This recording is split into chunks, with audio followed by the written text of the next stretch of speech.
Good evening, everyone, and welcome to today's session. As usual, we'll wait for 5 minutes so that people can join in, and then we're gonna start our today's discussion. Okay.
So, as per yesterday's class, last class, what we discussed, we basically discussed about another function of membrane protein, and the major function of membrane protein, that is signal transduction, right? And we also saw there's one particular family of receptors or family of proteins which belong to a family of receptors called G protein coupled receptors. So we actually started our discussion about G protein coupled receptors. We saw a basic preliminary video about GPCRs. Okay, and this is the basic function of how GPCRs act. So you guys should have this very clear understanding that if I'm saying GPCRs, meaning G protein coupled receptors, right, indicating that there has to be one part of G protein associated with a receptor which gonna function by activating another activator protein in the membrane, right, and that activator protein will further do the downstream signaling. So this is the basic step in all the GPCR signaling. But where the variety comes, or where this diversity of G protein comes from, it comes from the G protein through which the receptor is associated, the effector or the activator protein which that G protein is finally gonna activate, and the downstream signaling which that activator protein gonna initiate. So here comes the diversity. Also within the G protein receptor, that is this is G protein receptor, right? So within this a small structural change occurs, and it ranges in the diverse ligands through which G proteins can bound. So we're gonna see in the coming slide that what are the stimulus or what are the ligands which G protein can recognize. As I mentioned, there are almost 800 different types of GPCRs in our body, right?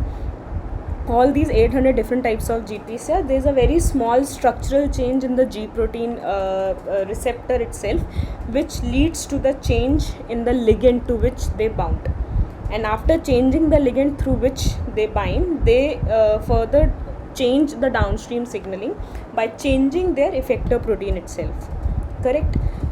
It might be a bit confusing right now, but don't worry, we're gonna see how we can summarize the G protein coupled receptor signaling thing. So this is a very basic example of a G protein signaling. So this is epinephrine. Epinephrine, as you guys might know, it's a hormone at the end of the day, right? And hormones act through the distance. Correct. So if epinephrine is present, it will bind to the respective GPCR. After the ligand is bound, what will happen? The G protein, this green one is the G protein. So G protein is a trimeric G protein in this case. Trimeric G protein means there are three subunits: G alpha, G gamma and G beta. Ignore the term S and all, we are not going to go that deep into it. S means stimulatory, I means inhibitory. There are different types of G proteins also. So once the ligand bound to the G protein receptor, the G protein which is coupled to the receptor gets activated, meaning it is GDP bound state. But after the ligand is bound, it converts from GDP bound state to GTP bound state, right? Once this GTP bound and activated G protein is available, the G alpha subunit of this trimeric G protein will further move away from the other two subunits, that is beta gamma, and it activates the other effector protein. In this case, it is adenylyl cyclase. So what adenylyl cyclase does is it basically converts ATP to CAMP, that is cyclic AMP. Okay, and what is the function of cyclic AMP? Cyclic AMP further regulates the downstream signaling. CAMP is a secondary messenger. Okay, so first messenger will be the ligand, because this was the one which brought certain information or certain stimulus. How this information is being transmitted from outside to the inside via CAMP, that is, this is the secondary messenger. And CAMP further regulates multiple signaling pathways, multiple lower proteins and multiple different functions which the level of CAMP actually dictates. Okay, so if you look at a very cartoon representation of G proteins, so as I mentioned, G proteins are what? They are 7 transmembrane helix proteins. So all the G proteins, they'll have 6 transmembrane helices mostly. 7 transmembrane helices. Okay, so the amino side will be facing towards the cytoplasmic side, and the C site will be towards the cytosol, and they are 7 in number. This C3 loop, this is the one where G protein actually acts. So generally it's the loop region of the G protein coupled receptor. Okay, now we'll see some detailed video of this, and further in the coming slides we're gonna discuss in theory how G protein signaling works. Okay, so let me share my screen for the video.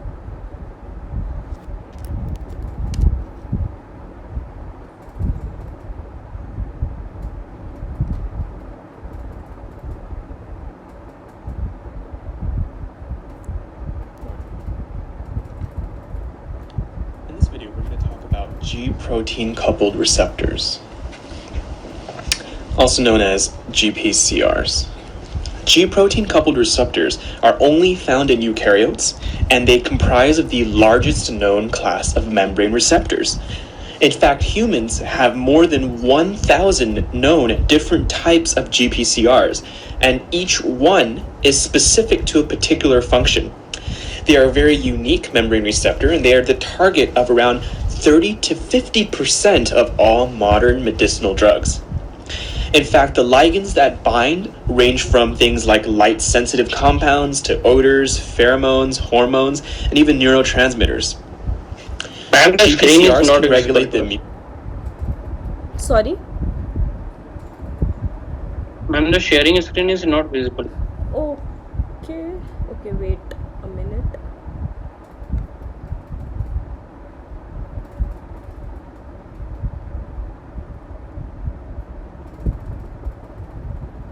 Let me know when you can see her. Yeah. system growth are coupled with Can you see? Yes, ma'am. Yes, ma'am. It's visible. Okay, and let me know whether the audio is there for you guys or not. Okay. Yes, ma'am. It's audible. receptors, also known as GPCRs. G protein coupled receptors are only found in eukaryotes, and they comprise of the largest No, ma'am. known The voice class is of not membrane audible. receptors. In fact, humans have more than 1,000 known different types of GPCRs, and each one is specific to a particular function. They are a very unique membrane receptor, and they are the target of around 30 to 50% of all modern medicinal drugs. In fact, the ligands that bind range from things like light-sensitive compounds to odors, pheromones, hormones, and even neurotransmitters. GPCRs can regulate the immune system, growth, our sense of smell, taste, visual, behavioral, and our mood, including things like serotonin and dopamine. Even now, many G proteins and GPCRs still have unknown functions and is a topic heavily researched. In fact, in just 2012, a Nobel Prize in Chemistry was awarded for research on GPCRs. To start off, let's talk a little bit about the structure of GPCRs. It's impossible to really have a discussion about how GPCRs work without having an understanding of what they look like. The most important characteristic of GPCRs is that they have 7 transmembrane alpha helices.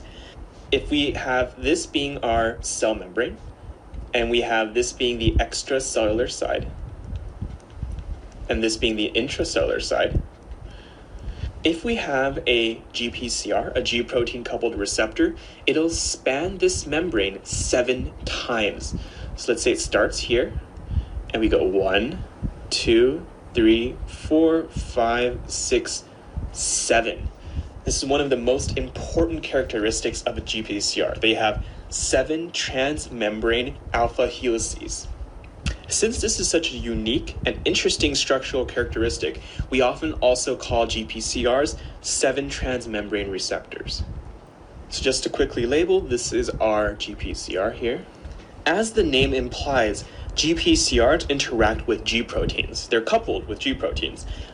Now, it's important to talk a little bit about the structure of G proteins also.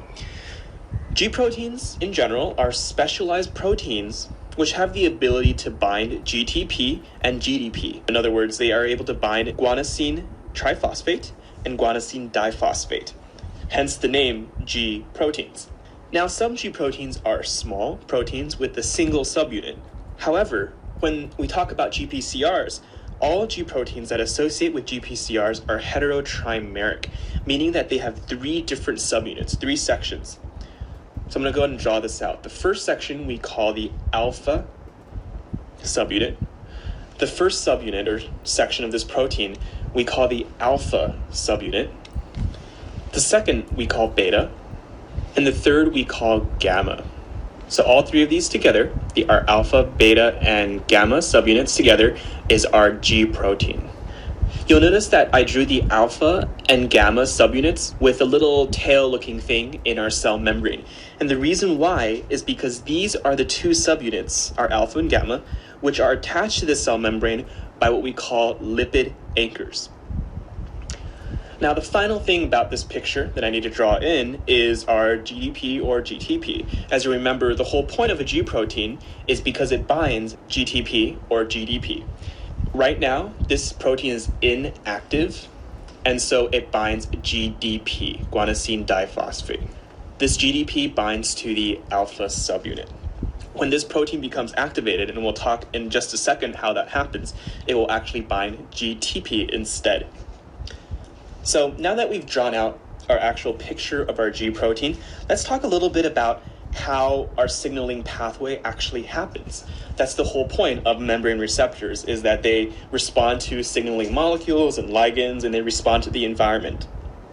So, as we mentioned before, G protein coupled receptors interact with a wide variety of molecules on the outer surface of cells. Each receptor binds to usually one or just a few very specific molecules, fitting together like a lock and key. So if we pretend that our signaling molecule is a circle like this, the shape in which it should bind to the GPCR should be complementary. When this green signaling molecule binds to our GPCR will actually undergo what we call a conformational change. The shape of this GPCR will change, which in turn triggers a complex chain of events, which will ultimately influence different cell functions. So as we mentioned, our first step here is, of course, the ligand, the signaling molecule, has to bind to our GPCR. Once this ligand binds, our GPCR is going to undergo a conformational change. So let's just go ahead and redraw our GPCR. Again, 1, 2, 3, 4, 5, 6, 7, our 7 alpha helices. Now it's a little tougher to draw a conformational change, but the protein is actually going to look completely different. So here, because of this binding, we're going to have a conformational change. The protein conformation of the GPCR will alter.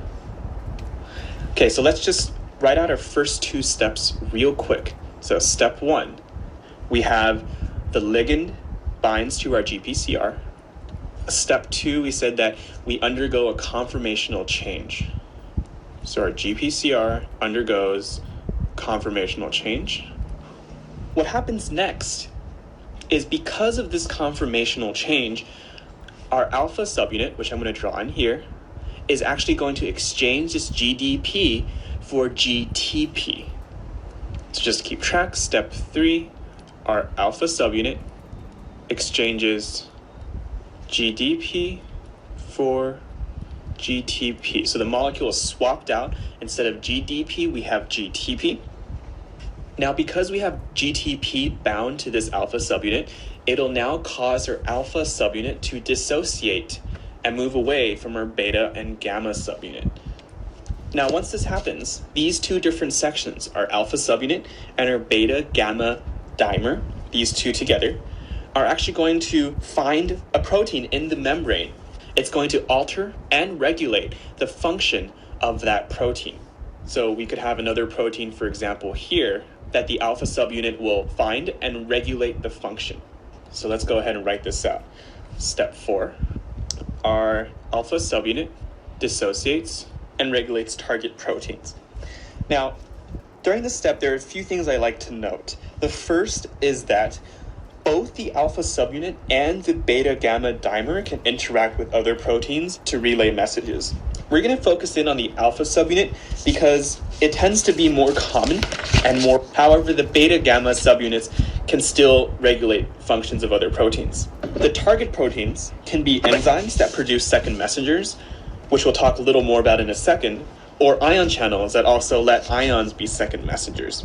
Now, as we mentioned, G proteins are incredibly diverse. Some G proteins can stimulate activity while others can also inhibit. Now, step 5.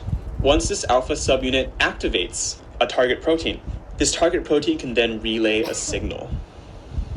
As long as this ligand is bound to the GPCR, this process where our alpha subunit dissociates, looks for a protein, and regulates that target protein, causing a whole chain of events, can happen repeatedly as long as this ligand is bound. Now, how can we actually make this thing go back to normal?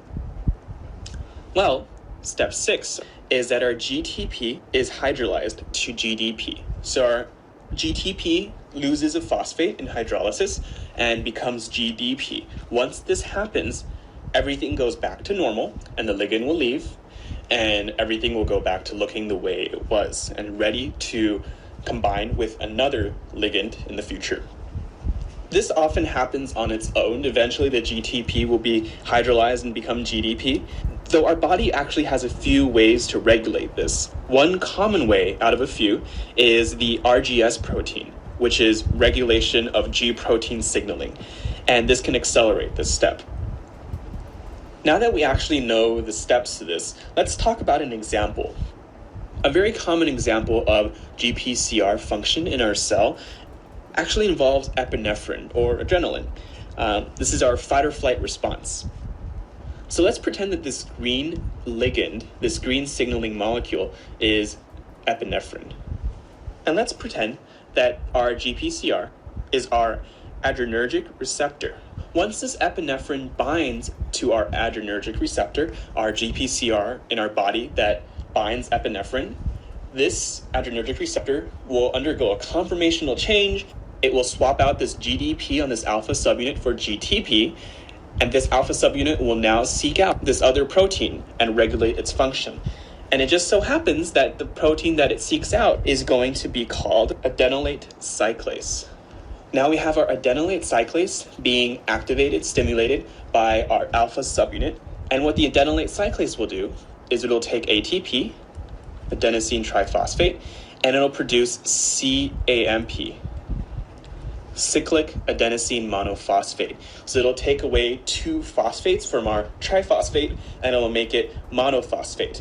Once this happens, our cyclic AMP here is what we call a second messenger. So our signal, our epinephrine, goes through this entire process and the signal is transformed into another signal, this cyclic AMP, which is now inside our cell. And this cyclic AMP will now tell our cell to do other things. For example, is that it'll increase our heart rate. It'll also dilate our skeletal muscle blood vessels. Remember, fight or flight. We need to start running or fighting, and so our muscles are going to have their blood vessels dilate. And finally, all of this process is going to require a lot of energy, so we're going to actually break down glycogen to glucose. Now remember, this is our biggest group of cell membrane receptors. It's a pretty complicated process. Just go over it again. For example, our epinephrine binds to our GPCR. This GPCR then changes its shape and undergoes a conformational change. It switches out the GDP to GTP on the alpha subunit, which causes our alpha subunit to dissociate, which will then regulate another protein, and this protein will turn ATP into cyclic AMP, which is our second messenger. And this second messenger will now tell our body to do other things. For example, increase heart rate, dilate blood vessels, break down glycogen into glucose. Now, other GPCRs in our body, the other 1,000, are going to do other things, but undergo a similar process. So in summary, GPCRs are a large, diverse family of... Though it was a big video, apologies for that, but I hope that now you have an idea of how all the GPCR protein works. So that's the beauty of family of receptors, right? So if we say that this particular protein belongs to this particular family of proteins, or this is a family of proteins, or this is a family of receptors. So what happens is, the moment you categorize a protein to a family, so one thing which is for sure is that though there will be exceptions, but on an average the basic principle through which that particular protein is working will be applicable to other proteins belonging to the same family, right? Hence, if you know how a GPCR works with its particular ligand, which we have just seen, right? And even here when we were talking about epinephrine as a ligand for G protein coupled receptor, so as I mentioned, there are orphan GPCRs also, right? So what strategy you can come up with to identify those orphan receptors? They are orphan because we don't know their ligand, right? But we know how a general GPCR will work. So a scientist or a researcher will be able to jot down or design an experiment which will check whether the downstream signaling is happening or not of those orphan receptors by putting random ligands, right? Because at the end of the day we don't know, but obviously there has to be some starting bias towards the ligand. Like you should have little bit of idea that what this protein might work, and then only you can scan the whole library of small molecules and try to come up with the function of or identify the function of such proteins. If we talk about computational biology, so a wide section of the researcher in computational biology actually works in this area itself, that how a protein functions, how the structure changes, and how the downstream signaling progresses and all. Because at the end of the day, what is happening when the ligand is binding to the G protein receptor, there is some structural change, correct? And this structural change leads to that structural change in the G alpha subunit, which further causes the GDP bound state to get converted to GTP bound state, right? At the end of the day, this ligand itself is not doing anything. It is just inducing some structural change, some structural conformation change in the receptor, which further regulates the downstream signaling, if we look at the very basic and the simplistic way a G protein works. Okay, so for the orphan receptors, similar strategies can be applied, to which currently all the GPCRs are functioning because they belong to the same family. How we know whether a particular protein belongs to a same family? Now we are talking about post-human genomic era or post-sequencing era, right? So we have sequences of almost all the proteins which we are aware of, correct? So in computational biology and bioinformatics, sequence has all the power. Once you have a sequence, for example, I have a sequence of the G protein receptor which binds to the epinephrine ligand, right? What I can do is I can run this sequence against the database of proteins, meaning against the database which has the protein sequences, right? So with the help of algorithms such as local alignment, global alignment, BLAST, all these things, with the help of these algorithms like Needleman-Wunsch algorithm, all these algorithms basically align the sequences, correct? So once you run your G protein sequence which was binding to the epinephrine to the database, what will happen is all the similar proteins will come in front of you, correct? And the moment similar proteins come in front of you, and you can see the sequence similarity. So what happens is, if the sequence is highly similar, chances are it will attain the similar fold or the 3D structure of a protein, right? Because the basic principles which guide the folding of a protein will be same. Either it will be for a G protein which binds to the epinephrine, or a G protein which binds to another particular hormone, right? The sequence is quite similar, hence the energies associated with the folding of that protein is speculated to be very similar, hence they're gonna attain similar 3D structure, correct? And if they're attaining similar 3D structure, then their functioning might be similar, hence we can group them together into a family of proteins. Okay, so this is how we basically tell whether a particular protein belongs to a family or it doesn't belong to a family. But as always in biology, there are always exceptions. Okay, it is not necessary that if the sequence is highly similar, it might attain similar fold, or it might perform the similar function also. Okay, so you have to be mindful of that. this is the detailed description of the similar pathway which we have just seen for the for the like G protein coupled receptors. So I'm not gonna go in detail about it, but these are some of the signaling molecules. So now look at the diversity of signaling molecules GPCRs can entertain. For example, amines, peptides, protein hormones, prostanoids, others. In others, you have opioids, rhodopsin, melatonin, olfactory stimuli. Can you imagine olfactory stimuli? Like, you can distinguish between closely or similar smells also, right? You know that there's very slight change in that particular smell, but yet they are similar, indicating that though there is small change in the ligand or the smell which is coming towards you, yet you are able to distinguish them. Hence how specific G protein coupled receptors are. So we have seen like dopamine is there, epinephrine, histamine, serotonin, angiotensin. You guys must be heard of this peptide in the COVID times a lot, right? Then somatostatins, the drug, vasopressin, all these are very limited. Like this I got from the, I guess, Leninger. So this is still not updated till now, right? So there are other ligands which we are not at all aware that they are ligands for the G protein coupled receptors. Okay, so one question you guys should think, that for such basic things like for smell, for seeing, for all those things, why only one particular class of protein is highly saturated, right? So this is one question which I generally ponder upon, but till now I haven't got any answer. So if anyone of you have answer for this question, feel free to write it to me and we can discuss.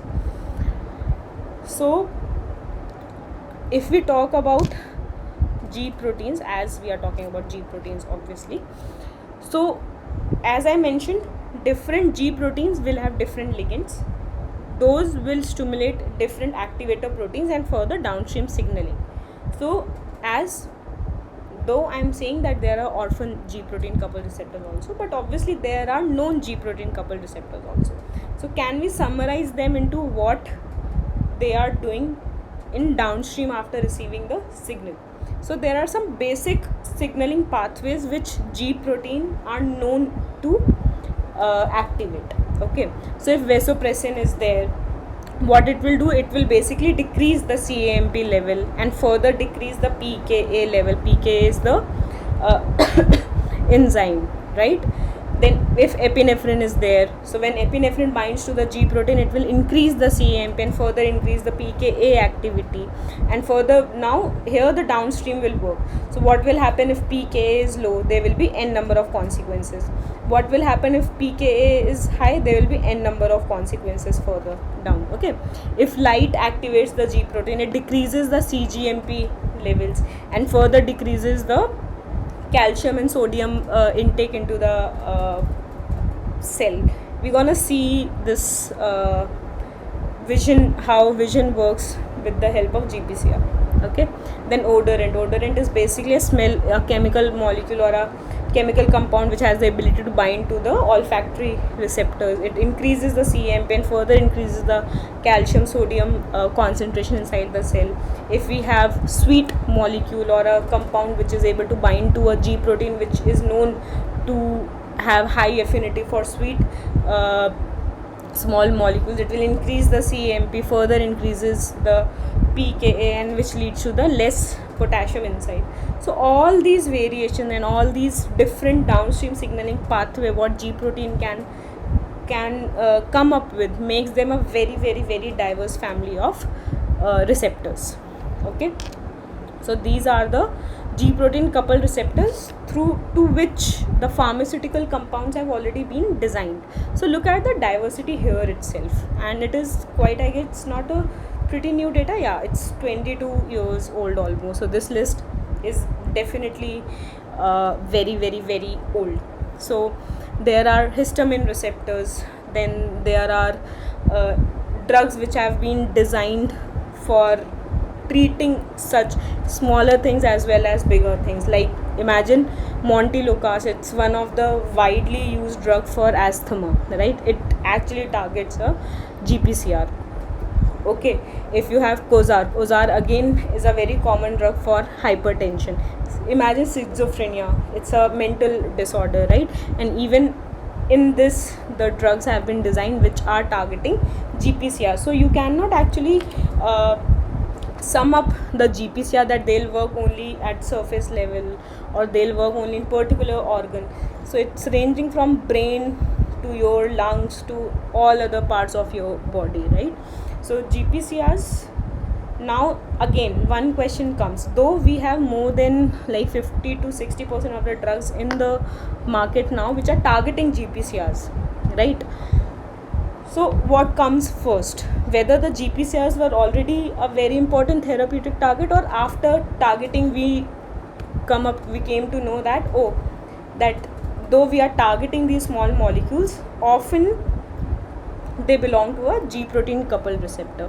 Okay, so what comes first, we can discuss on this also. Then this is the basic outflow of how a G protein works. So as I mentioned, there will be a receptor molecule, okay, which will be your G protein coupled receptor. There will be G protein and there will be effector protein.